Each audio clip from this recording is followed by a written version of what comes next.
Hello दोस्तों, जब किसी पेशेंट को पेशाब की नली लगाई जाती है तो अक्सर उसमें इन्फेक्शन का रिस्क काफ़ी रहता है। यूरिनरी ट्रैक्ट इन्फेक्शन का रिस्क काफ़ी रहता है। ज़्यादातर जो लोग के पेशेंट्स का यूरिनरी रिटेंशन का प्रॉब्लम रहता है या पेशाब अटकने का या स्टोन का या ऑब्स्ट्रक्शन का प्रॉब्लम रहता है, अक्सर उनको लंबे टाइम तक भी पेशाब की नली लगाया जाता है। आज बात करेंगे इससे रिलेटेड इन्फेक्शन से बचने के लिए आप क्या क्या कर सकते हो, ये कितना बड़ा इशू है। टॉपिक पर जाने से पहले जो लोग हमारे चैनल पर नए हैं, मैं रिक्वेस्ट करूँगा कि चैनल को सब्सक्राइब करें, वीडियोस को लाइक करें, शेयर करें, फॉलो करें, कमेंट करें, पूरा देखें। टॉपिक इंपॉर्टेंट है, एंड तक देखिएगा। चलिए शुरू करते हैं।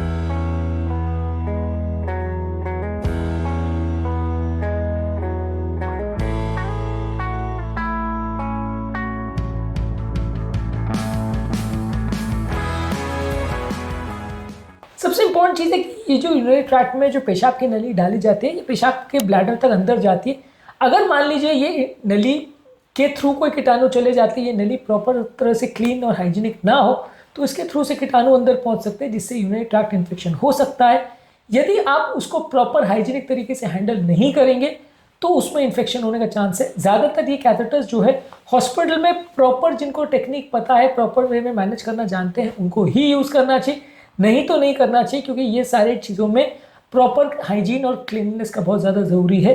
कोई भी पैरामेडिकल स्टाफ या नॉन ट्रेन्ड पर्सन अगर इसको अगर करता है और प्रॉपर तरीके से नहीं करता है तो प्रॉब्लम हो सकती है। ये एक छोटा सा प्रोसीजर देखने में लगता है, लेकिन इसमें गलती होने से इन्फेक्शन का काफ़ी रिस्क होता है।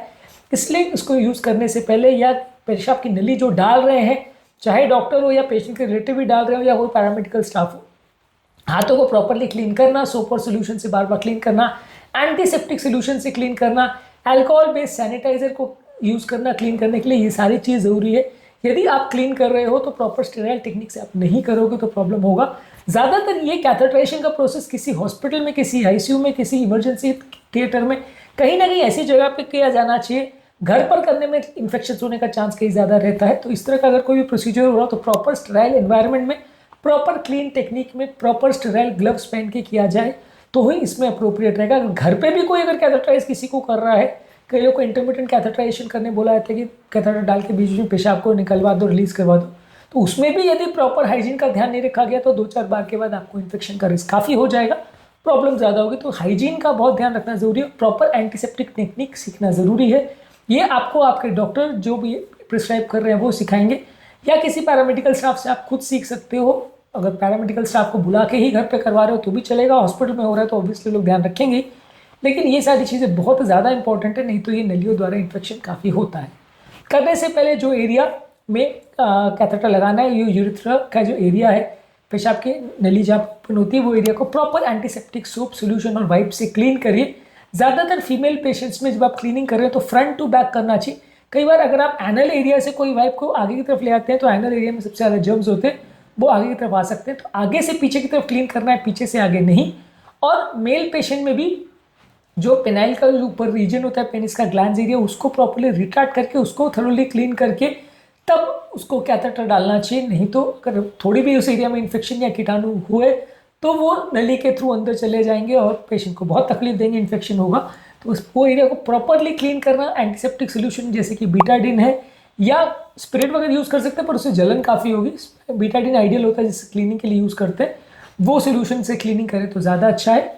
इसके अलावा अप्रोप्रिएट कैथेटर्स का प्रयोग करें। जो मेल पेशेंट्स, फीमेल पेशेंट्स में ज़्यादातर जो होता है वो या तो सिंगल यूज़ कैथेटर होता है। अगर रीस्टेराइल या ये यूजेबल कैथेटर भी है तो भी वो स्पेशलाइज क्लीनिक सोल्यूशन द्वारा क्लीन करके ही रीयूज़ करना चाहिए। ऐसा नहीं कि आपने एक बार नली से पेशाब निकाला, फिर उसको साइड में रख दिया, फिर दोबारा डाला, फिर निकाल दिया, तो उसमें इन्फेक्शन होगा ही होगा और आप उसको नहीं रोक पाओगे। तो अगर आपको प्रॉपर टेक्निक से उसको यूज़ करेंगे तो ही इन्फेक्शन का रिस्क कम होगा, नहीं तो बढ़ेगा। इसके अलावा लुब्रिकेटेड और हाइड्रोफिलिक कैथेटर्स का प्रयोग करें ताकि फ्रिक्शन ज़्यादा नहीं हो। अगर आपने कैथेटर डालने समय घर्षण कर दिया, फ्रिक्शन कर दिया, तो वो एरिया की इनर लेयर डैमेज हो जाएगी, तो इन्फेक्शन का रिस्क बढ़ जाएगा। कैथेटर डालने से पहले उसमें प्रॉपर लिग्नोकेन जेली वगैरह लगाएं ताकि वो डैमेज ना करे। प्रॉपर उसको लुब्रिकेट करके डालें तो ही अच्छा है, नहीं तो इन्फेक्शन का रिस्क बढ़ेगा। इसके अलावा बहुत इंपॉर्टेंट चीज़ है कि कैथेटर को लंबे समय तक पड़े ना रहने दें। कई बार क्या होता है कि पेशाब की नलियाँ कई दिनों तक पड़ी रह जाती है, कई दिनों तक पड़ी रहती है तो उसमें कीटाणु पड़ जाते हैं। अब वो आपको ध्यान रखने की ज़रूरत है कि ये पेशाब की नली मैक्सिमम 4-5 दिन से ज़्यादा नहीं रहनी चाहिए। अगर रह रही है तो फिर उसको चेंज करना पड़ेगा। आप अगर ओवर यूज़ करोगे और एक ही नली को पड़े रहने दोगे तो धीरे धीरे करके कीटाणु उसके अंदर जाते रहेंगे और उसकी सतह को इन्फेक्ट करते रहेंगे। अब वो कैथेटर जब बाहर लटक रहा है तो उसमें कहीं ना कहीं आसपास से कीटाणु तो जा ही सकते हैं, तो वो कैथेटर इन्फेक्टेड हो जाएगा। तो ये प्रोसीजर को आपको कैथेटराइजेशन का हर 5-7 दिन में रिपीट करना पड़ेगा। एक नए कैथेटर के साथ पुराने कैथेटर को निकाल के और उसके साथ अटैच यूरिन बैग को निकाल के फेंक देना, नया कैथेटर नया यूरिन बैग के साथ लगाएं तो उसको बार बार यूज़ कर सकते हैं। मतलब अगर आपको बार बार भी कैथेटराइज करने की ज़रूरत है तो एक ही कैथेटर को आप 1 महीना चलाते रहेंगे, वैसा नहीं चलेगा। हर 5-7 दिन उसको चेंज करना जरूरी, नहीं तो कई बार इतना सीरियस इन्फेक्शन हो जाता है कि पस हो जाता है और इन्फेक्शन पूरे ब्रेन में, शरीर में फैल जाए, ऐसा भी हो सकता है। इसके अलावा आपको पानी रेगुलर पीने की ज़रूरत है। रेगुलर पानी पीते रहेंगे तो पेशाब की नली में कोई बैक्टीरिया है तो वो फ्लश आउट हो जाएगा। और कोशिश करिए कि कोई अल्कोहल मत लीजिए, कोई चाय कॉफ़ी बहुत ज़्यादा मत लीजिए। इसमें मौजूद कैफीन भी आपकी यूरिनरी ट्रैक्ट को इरिटेट कर सकता है, जिससे इन्फेक्शन होने का रिस्क या वो एरिया में डिहाइड्रेशन होने का रिस्क ज़्यादा रहता है। इसके अलावा अल्कोहल पीने से भी ये इफेक्ट आता है तो वो भी अवॉइड करिए। इसके अलावा कैथेटर को अगर आप कहीं रख भी रहे हैं तो उसको भी प्रॉपर हाइजीनिक वे में, प्रॉपर क्लीन ड्राई कंटेनर में रखिए और कोशिश करिए कि डैमेज या एक्सपायर्ड कैथेटर्स को ना यूज़ करें। रीयूजेबल कैथेटर्स को कोशिश करिए कि मत यूज़ करें, सिंगल यूज़ कैथेटर्स को ही यूज़ करें तो ज़्यादा अच्छा है। ये कैथेटर्स उतने ज़्यादा महंगे नहीं आते कि उसके लिए हम अपना हाइजीन को कॉम्प्रोमाइज़ करें और इन्फेक्शन का इतना बड़ा रिस्क ले, क्योंकि जब कभी इन्फेक्शन हो जाएगा तो वो इन्फेक्शन को मैनेज करना कई बार मुश्किल हो सकता है, कई बार इन्फेक्शन जानलेवा भी हो सकता है और उसकी कीमत लंबी चुकानी पड़े, वैसा भी हो सकता है। इसलिए इन्फेक्शंस के साथ रिस्क नहीं लेना चाहिए। कैथेटर्स हर बार नया ही यूज़ करें तो ज़्यादा अच्छा है। कुछ केसेस में जहाँ रीयूज़ करते भी हैं तो बहुत ज़्यादा सावधानी रखें तो ज़्यादा। यदि कोई इन्फेक्शन हो रहा है, जैसे पेशाब में अगर जलन आ रही है, फाउल स्मेल आ रहा है, फीवर आ रहा है या पेशेंट को अनकंफर्टेबल लग रहा है, हरारत का एहसास हो रहा है, तो अपने डॉक्टर से डिस्कस करिए। इस तरह के इन्फेक्शन को जल्दी डिटेक्ट किया जाए तो ज़्यादा ईजिली ट्रीटेबल होते हैं। इसके अलावा ये सारी चीज़ों में प्रॉपर कैथेटराइजेशन की जो टेक्निक है, प्रॉपर फॉलोअप्स है, ये सारी चीज़ों को मेंटेन करिए। यदि आप कैथेटर घर पर लगाने को भी आपको बोला है डॉक्टर ने या किसी स्टाफ भी लगा रहा है तो भी आपके जो किडनी के स्पेशलिस्ट डॉक्टर हैं उनको रेगुलर बेस पे दिखाते रहिए, ताकि अगर कोई इंपॉर्टेंट प्रॉब्लम या इशू हो तो उसको टाइम रहते मैनेज किया जा सके।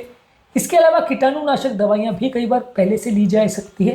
कई बार ऐसा होता है कि अगर कैथेटर डाला जाता है तो लंबे समय के लिए कुछ कीटाणुनाशक दवाइयाँ दे दी जाती है ताकि वो यूरिन के अंदर मौजूद कीटाणु को मार सके और वहाँ बढ़ने उनको ना दे। इसके अलावा आप कोशिश कर सकते हैं कि जब भी अगर कुछ प्रॉब्लम होती है तो प्रॉपर टेक्निक के लिए या प्रॉपर हेल्थ केयर के लिए या उस प्रॉब्लम को सॉल्व आउट करने के लिए आपके डॉक्टर, आपके नेफ्रोलॉजिस्ट से डिस्कस करिए, ताकि अगर कुछ भी प्रॉब्लम हो तो उसे समय रहते डिटेक्ट किया जा सके और टाइम पर ट्रीट किया जा सके। ये पेशाब की नली द्वारा इन्फेक्शन काफ़ी कॉमनली उम्रदराज पेशेंट में देखने को मिलता है। काफ़ी पेशेंट को पेशाब की नली काफ़ी दिन तक लगा दी जाती है जिससे इन्फेक्शन होता है। कई बार हॉस्पिटल में लगाया जाता है, कई बार घर पर लगाया जाता है, कई बार पेशाब जिनकी अटकती हो उनको कई दिनों तक इसको मेंटेन करना पड़ता है, जो कि अपने आप इन्फेक्शन का बड़ा सोर्स है। इससे बचने के लिए क्या कर सकते हैं उस पर टिप्स पर हमने बात करी। ये यूरिनरी ट्रैक्ट इन्फेक्शन होता क्या है, कौन सी एंटीबायोटिक से ट्रीट करते हैं, कौन कौन से खाद्य पदार्थों को लेना चाहिए नहीं लेना चाहिए, इस पर ऑलरेडी हमने काफ़ी वीडियोस किए, उन वीडियोस को भी ज़रूर चेकआउट करें। उम्मीद करूँगा कि आज के टॉपिक में कुछ नई बातें जानने को मिली होगी। जो लोग हमारे चैनल पर नए हैं उन्हें रिक्वेस्ट करूँगा कि चैनल को सब्सक्राइब करें, वीडियोज़ को लाइक करें, शेयर करें, फॉलो करें, कमेंट करें पूरा।